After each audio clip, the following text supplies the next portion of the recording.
ها په دې ویډیو کې موږ راځو د ایکس او وای دپاره په تعویضي طریقه باندې د یو خطي معادلو سیستم ته حلونه پیدا کوو. صحیح ده، هدف مې دا ده چې یعنې په تعویضي طریقه باندې چې یعنې د یو مجهول قیمت د بل له جنسه پیدا کوو. صحیح ده، او بیا په معادلو کې وضع کوو. نو راځو یو مثال کاروو چې دلته لیکو -3x -4y مساوي د -2 سره، او دویمه معادله چې ده y مساوي 2x -5 ده. دلته ګورئ موږ د تعویضي لارې نه استفاده کوو. تعویضي لاره چی شی ده؟ تعویضي لاره دا ده چې موږ د یو مجهول قیمت د بل مجهول جنسه پیدا کو او بیا په معادله کې وضع کو.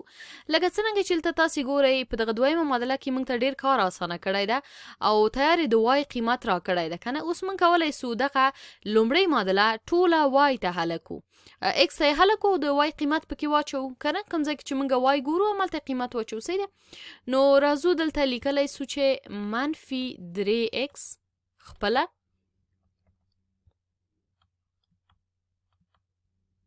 -4 ضرب ده. دلته ګورئ د وای پر ځای قیمت اچوو 2x -15 قوس تړو مساوي -2. اوس دغه 4 څه د قوس څخه بهر دي، دا دننه ضربو. نو لیکو -3x -4 ضرب د 2x کیږي 8x، او -4 او -15 ضرب چې کله ضرب سي مثبت 20 مساوي د -2 سره. دلته تاسې ګورئ چې موږ -3x او -8x لرو. کله چې دا سره یو ځای کیږي، یعنی چون په -3x باندې -8x راځي، نو دا تقریبا د -11x ځای ته رسیږي. صحیح ده، او ورسره مثبت 20 خپله لیکو مساوي د -2. اوس تاسې ګورئ چې زموږ کوم چې چنده په کار هغه دغه 20 ده که نه. نو څه کوو؟ اطراف -20 کوو، -20 دواړو خواته لیکو. د دې ځایه دغه دواړو نه چې نه پاتې کیږي -11x خپله او مساوي -2 او -20 کیږي -22. نو چې زمونږ x یوازې په کار ده څه کوو؟ اطراف په -11 باندې چې د x ضریب دی ویشو. د دې ځایه دغه یو -11 خلاصیږي، x مساوي کیږي ده.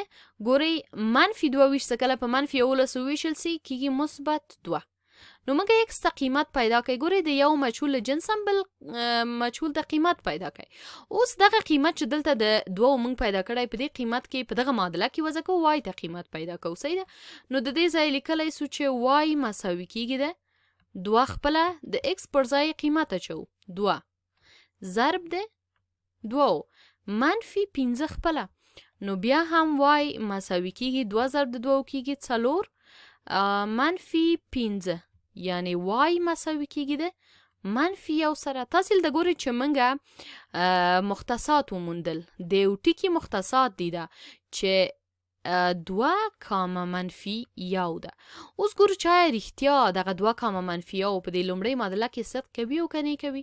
تاسې وګورئ که دغه 2 دلته د x پر ځای وضع کړو، نو 2 -3 کیږي. 2 او -3 چې کله ضرب سي کیږي -6. منفي خپله ګورئ دغه -1 که ضرب د دغه 4 سره سي د دغه -4 سره، دا کیږي -4. نو د دې هم اصل -2 کیږي او دلته هم -2 ده. نو -2 مساوي د -2 سره کیږي. دغه صحیح ده. نو راځو خپل جواب لیکو. دلته x ته لیکو 2 او y ته هم قیمت لیکو چې -1 و. اوس خپل جواب چک کوو. صحیح ده.